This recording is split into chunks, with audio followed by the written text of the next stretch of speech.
አባዬ እንግዲህ ባጎረስኩ እጄን ተነከስኩ በሚለው ናቲን እንግዲህ ጎትቶ ከቤቴ ውጣልኝ፣ አንተ አስመሳይ መሆንህን ከነናትህ ቆይቻለሁ ካወቁኝ። አንተ ግን እንዳይታወቅበት ለምታደርገው ጥረት ጭራሽ ማስመሰልህን ትሁትንም አሳምናሃታል።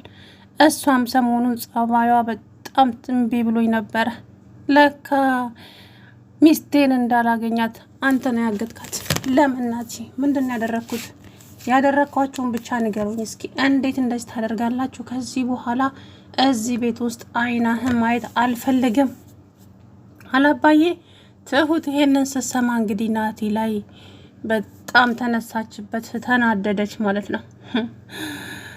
ቲናት ጀግኒቷ ታዲያ ለአባዬ ቀኝ እጅ ሆና ቆማለታለች። ከዚህ በኋላ አንድ ሰው ስላንተ ክፉ ነገር እንኳን ቢያወራ መስሚያ የለኝም አባዬ። እውነቴን ነው፣ ልታምነኝ ይገባል። ከዚህ በፊት ላደረግኩት በሙሉ ይቅርታ አድርገልኛል። አንተ መልካም ልብ ያለህ አባት ስለሆንክ ይቅርታዬን ተቀብለሃል። ከዚህ በኋላ ግን እንደኔ አይነቱ አጭበርባሪ ሰው ካገኘው አልለቅም።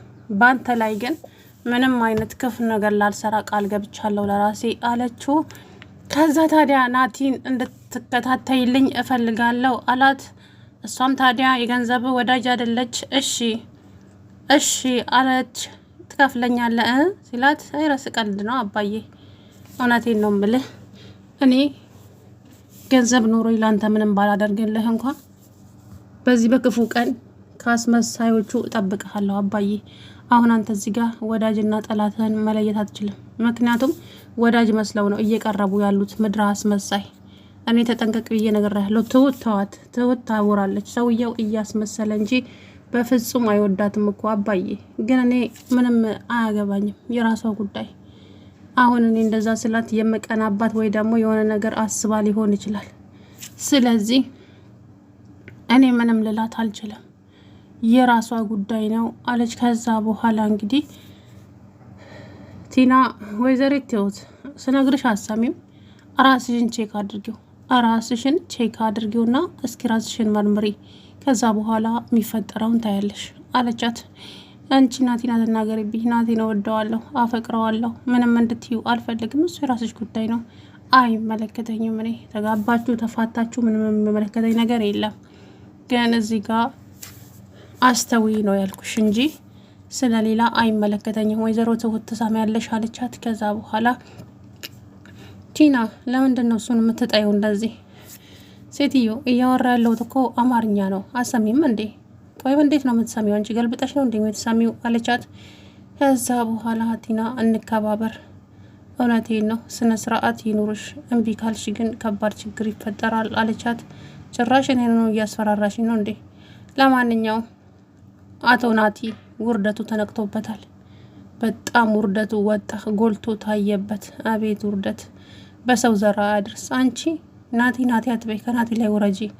ተናግሬያለሁ። ችግርሽ ካለብሽ ከኔ ጋራ ችግርሽን ጨርሺ፣ አለበለዚያ ግን ስለ ናቲ ክፉ ነገር አወራለሁ የምትይ ከሆነ እውነቴን ነው እንጣላለን አለች። ከዛ በኋላ እሺ በኋላ እውነትሽን ነበር ለካ የተናገርሽው ብለሽ የምትመጪበት ቀን ደግሞ ቅርብ ነው፣ ሩቅ አይደለም፣ እመኝኝ ያለቻት። ከዛ በኋላ ምን ለማለት ፈልጋ ነው እቺ? ቆይ ምን አስባ ነው ምናምን እያለች እንትናለች ማለት ነው። ታዲያ አቶ ናቲ እኔ እዚህ ቤት አልመጣም፣ አስመስሎ እዚህ ቤት መምጣት ከብዶኛል፣ እኔ እንደ ሰው ማስመሰል አልችልም። ስለዚህ ሁሉም ጠልተውኛል፣ ሁሉም ፊት ነስቶኛል። በተለይ አባዬ ምንም እንዳደረግኩት አላውቅም። አባዬ ይመስለኛል የሚወደው አስመሳዩን ሰዎች ነው። እንደኔ ንጹህ ልብ ያለውን ሰው አይፈልግም አለ። ፈጣሪ ሆይ ትዕግስት ውስጠኝ። ሰው እንዴት ይናቃብኛል ብሎ አያስብም እንዴ? እውነቴን እኮ ነው ማለቴ ናቲ። አሁን ይሄ ውሸቱ ሁሉ ጎልቶ እኮ ነው የሚታየው፣ ማስመሰሉ። አባዬም ታዲያ እንግዲህ አሁን ላይ መጠራጠር ጀመረ ናቲን ማለት ነው። አረካቱ ሊገባው ስላልቻለ መጠራጠር ጀመረ። እንዴት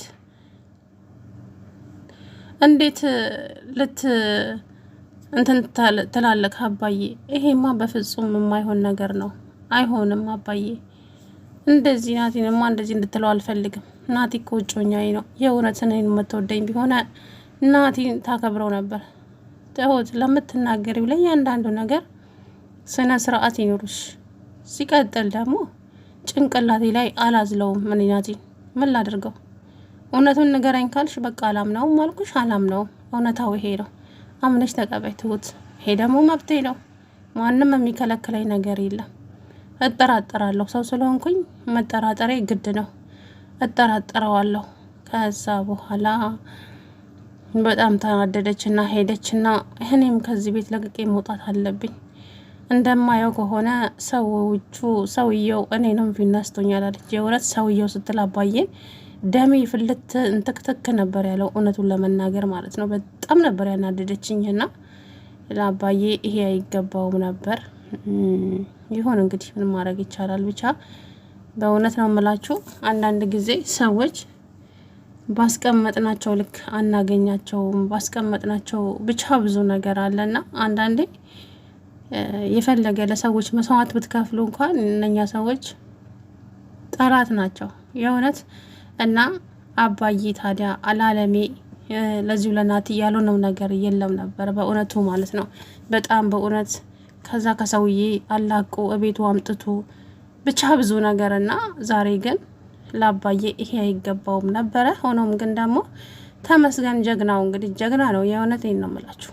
በጣም ነው እኔ ያኮራኝ ተመስገን ማለት ነው አሁን ላይና ምክንያቱም ደግሞ ተመስገን እንግዲህ እንዳያችሁት ጀግና ነው። በቃ ጀግና ነው። ተመስገን ይችላል ማለት ነው። ስለዚህ ትሁት አሁን ተመስገን ናቲ እንዴት ይናገረዋል አባዬ? እኔም ከዚህ ከቤት ውስጥ ወጥቼ መሄድ አለብኝ አለች። እንደዛ ከሆነ እኔና አንቺ አንድ ላይ ተከራይተን እንኖር በቃ የኔ ፍቅር አለ። አይ ሽማግሌ ሳትልክ እንኳ አንተ ጋራ አብሬ መኖር አልችልም። ስለዚህ እኔ ምልህ ነገር ታደርጋለህ አለች። አይ ሽማግሌ ለመላክማ ጊዜ ይፈጃል እኮ። ስለዚህ ምን ችግር አለው? ዋናው ነገር እኮ የኔና ያንቺ መግባባት ነው ትሁቴ። ስለዚህ አንድ ላይ እንኖር። ናቲ ደገምከው ጭራሽ። ያ የማይሆን ሀሳብ አታስብ። በፍጹም የሚሆን ነገር አይደለም። ሽማግሌ ሳይላክ እኔ ካንተ ጋር የምኖርበት ምንም አይነት ምክንያት የለኝም አልኩ። አሰማኝም እንዴ? ከዛ በኋላ እንግዲህ በጣም ተናደደ ናቲ። ሲጀመር እሱ ለእናቱ ብሏታል በስልክ ውስጡ ራሱ ማለት ነው። እኔ ሴትዮዋን የሆነ ነገር ካደረግሻት በኋላ ትሁት የምትባለውን ራሱ አልፈልጋትም ብሏል። አያችሁ፣ ይሄ አስመሳይ ትሁትን በፈጽሞ አይፈልጋትም ማለት ነው። እልህ ይዞት ስለሆነ ብቻ ነው። እልህ የያዘው ደግሞ ናቲ ማነው ተመስገን ስለመጣና ተመስገን ትሁት ስላለና ስለሚከታተላት ነበረ። ትናንትና እሱም ቁርጡን ነገረው። አላፈቅርሽም፣ አልወድሽም። አዎ ወድሽ ነበረ፣ ግን ደግሞ አንቺ ክብረ ቢስ ነሽ፣ ክብር አትወጂም፣ ክብር አይወደልሽም። ስለዚህ ሁሉም ነገር እዚህ ጋር ይበቃል፣ አመሰግናለሁ አላት። በጣም ተናደደች። ከዛ ቲናዬ እኔ ፍቀጅኝልኝና እኔ ልጥበሰው አለቻት። ምን አንቺ አታፍሪም እንዴ? ምን አፍራለሁ? ካልወደድሽው እሱ ካልፈለገ ስለዚህ እኔ ልጥበሰው፣ አንቺ ናትን መርጠሽ የለም እንዴ ስትላት በዋለች ማለት ነው። እንግዲህ ወይዘሪት ቲና ማነች ትሁት አሁን አጣብቂኝ ውስጥ ገብታለች። እሱም አልፈልግሽም አላት። አሁን ከሁለት የወደቀ ዛፍ ሆና ቁጭ ነው የምትለው ማለት ነው። ሳይ በእውነቱ ደስ ነው ያለኝ። የምሬን ነው ደስ ነው ያለኝ። ናቲ እንደዛ ሲለምናት ማነው ተመስገን ሲለምናት ቆየና አሁን ደግሞ ያዙ ይልቀቁኝ በቃ ማለት ጀመረች። ኩራት ይሁን ጥጋብ ይሁን አልገባኝም። አባዬም ደግሞ ተረጋግተሽ አዳምጪ ትሁት፣ ይኸውልሽ ይወደኛል ያልሽዎች ሁሉ ላይወዱሽ ይችላሉ። ስለዚህ አይወዱኝም ያልሻቸው ሰዎች ደግሞ ሊወዱሽ ይችላሉ። እናም ነገሮችን ጠንቀቅ ብለሽ ቆመሽ አስቢ። አንቺ ሕፃን ልጅ አይደለሽም ትሁት። ስለዚህ የሚሆንሽን ነገር በሙሉ አንቺ ታውቂያለሽ። ስለዚህ እኔ ምንም ልልሽም ልመክርሽም አልችልም። ከዛ በኋላ እንግዲህ ትሁት እሺ በቃ እኔ ምንም ምለው ነገር የለኝም።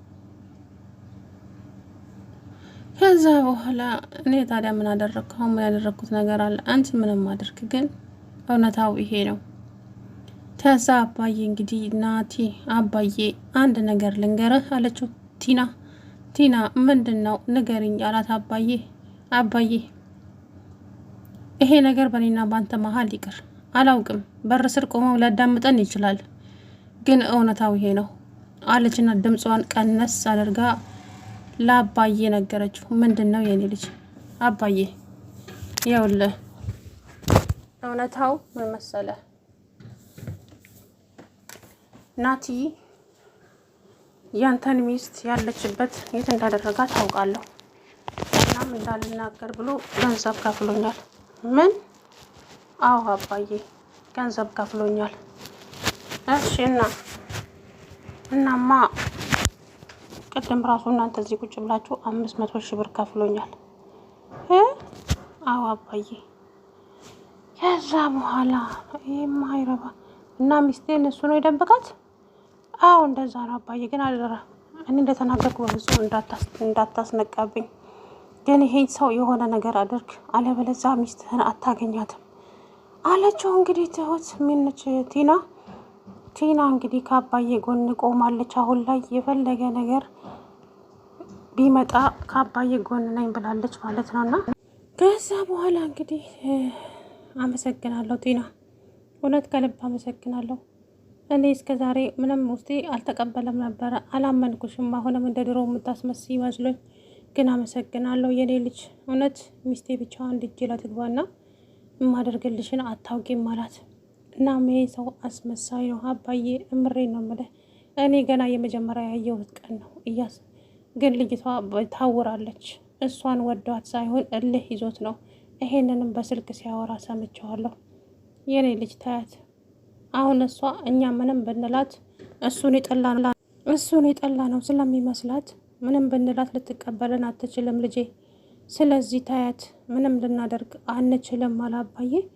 ከዛ በኋላ እንግዲህ እንደለመደው ደህና ዋላችሁ ብሎ መጣ። ሁላቸውም ዝም አሉት። ቆይ እኔ ሳላቅ ያጠፋሁት ነገር አለ እንዴ? ምንድን ነው ያጠፋሁት? ቆይ ምንድን ነው ፊት የምትነሱን ሁላችሁም? አላባዬን በግድ ተናገሩ ነው እንዴ? አሁን ቤቴን ለቀህ ውጣ ናቲ። እኔ ከአንተ ጋር ምንም አይነት ንግግር አልፈልግም። ቤቴን ለቀህ ውጣ። አባዬ እጮኛዬ እኮ ነው። ምንድን ነው እሱ ምናምን አለች ትሁት። አፍሽን ያዢ።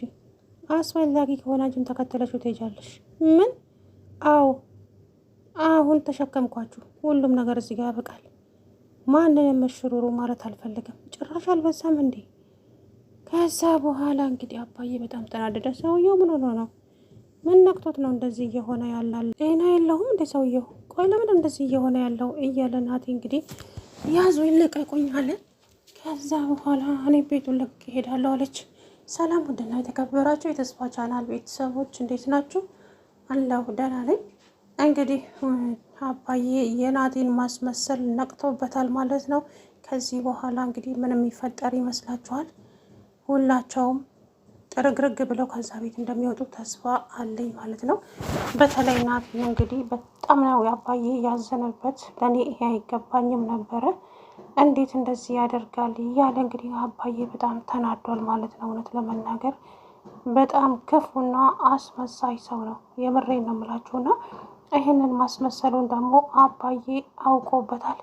ከዚህ በኋላ እዚህ ቤት ውስጥ አይኑን ላይ እንኳ አልፈልግም አለ አባዬ። ከዛ በኋላ አባዬ ተረጋጋ፣ ለሁሉም ጊዜ አለው አለች። ከዛ በኋላ አባዬ እሺ እኔ ልጅ ሁሉንም ነገር ትቼዋለሁ፣ ግን ለእኔ አይገባኝም ነበረ። ሆኖም ግን ችግር የለውም፣ ስለ ሁሉም ነገር አመሰግናለሁ አለ።